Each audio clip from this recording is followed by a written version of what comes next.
How's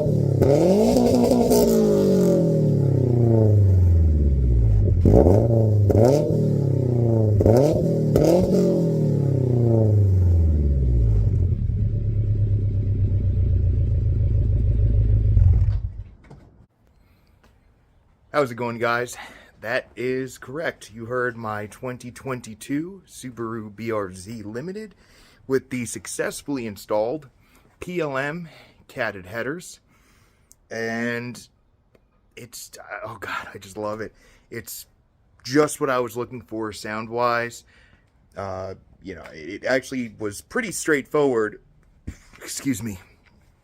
The install itself, you know, I just jacked the car up and basically unbolted the old headers, which, well, actually, I have them stored upstairs, but it was a lot of heat shielding on the old ones, but just unbolted the old one, 6 bolts on one side, 6 bolts on the other, unbolted the flange that connected the header to the overpipe, ended up recycling the stock overpipe, just to, as long as I could get it to fit on there, which I could.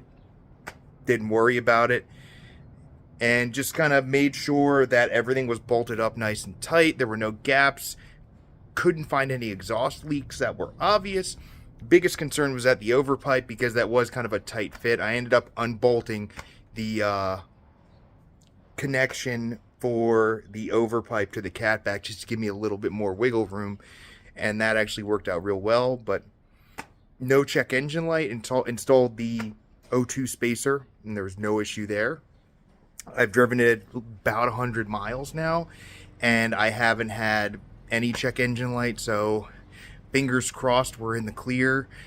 Probably didn't really need the O2 spacer, but just to be safe, just because even though there is a cat on the header, it's a high flow cat, so I wasn't sure if the O2 sensor would notice a slight difference in flow, so I figured just to be safe, spent the extra 25 bucks and bought a little O2 spacer, and it's been fine so far.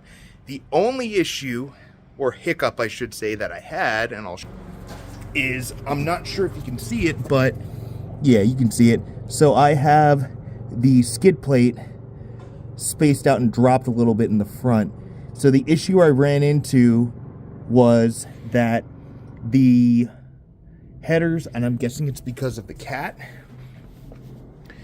were rubbing or vibrating against the skid plate. And I knew it was the skid plate because when I initially installed the headers, I just kept the skid plate off just to test it out to make sure, you know, if there were any leaks or anything, I didn't want to have to unbolt the whole skid plate again and then go in and investigate.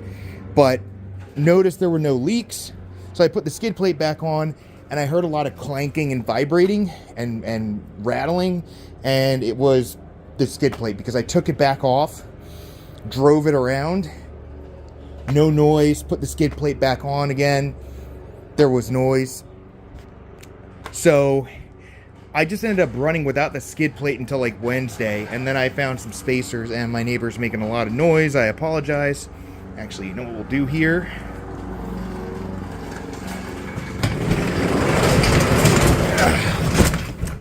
There we go, it's a little better. But just ended up recycling some old like spacers from some part from my old Wrangler TJ. It may have been the control arms, but I had 2 bolts that conveniently fit the threading and the diameter of the holes they drilled in the frame. So I just slid those bolts in there, slid 3 spacers on there, dropped the skid plate a little bit lower. Not too low that I have clearance issues, at least not that I've found so far. But it's low enough that the header isn't rubbing on the OEM skid plate anymore. So that's really about it. You know, it took me about, to initially install the header, it took me about an hour and 45 minutes. I ended up working on it from like 4 o'clock when I got home from work up until 10 o'clock, just trying to figure out the fitment issues with the skid plate. But the header itself only took me like an hour and 45 minutes. So pretty straightforward install as far as headers go. Just had to make sure that I, you know, connected reconnected the correct O2 sensors to the correct ports on the new headers. They had actually these little bung covers for the pre-cat O2 spacer and I guess the post-cat O2 sensor, or pre-O2 cat sensor and post-O2 cat sensor. So I actually took photos to make sure I was, reinstalling them in the correct orientation. But, I'm not running a tune, so that's also why I wanted catted headers, and I also wanted to have an O2 spacer, because I don't know if I'm going to run a tune anytime soon. I know Cobb just came out with a tuning software program using the EcuTech tuner, but I don't know if I'm going to do that, and I don't think that would really factor in the headers anyway.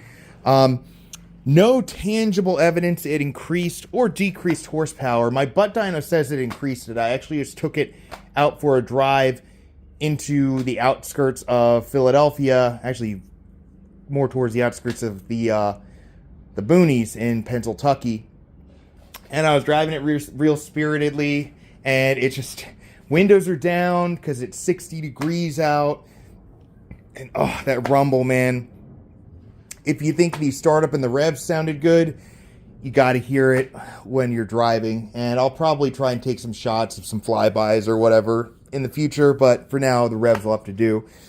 But sounds exactly how I wanted it to sound. And just for a recap, so my exhaust setup right now is the PLM catted headers running to a Burke mid-pipe, which also has a high-flow cat on it, but no resonator.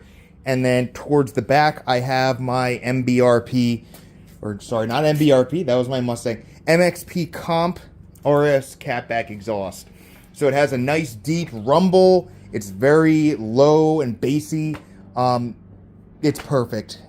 It's everything I wanted from this car. Besides a tune in the future, I really don't see myself doing much else, except maybe lowering it. But I'm just loving it, guys.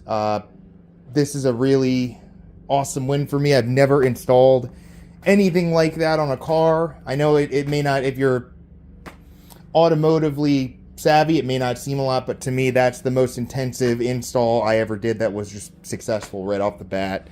But hopefully you enjoy the sound as much as I do, and I'll keep you guys posted on some flybys and whatnot. And I also do want to do a top 5 things I love and hate about the BRZ so far, but that'll be in the future.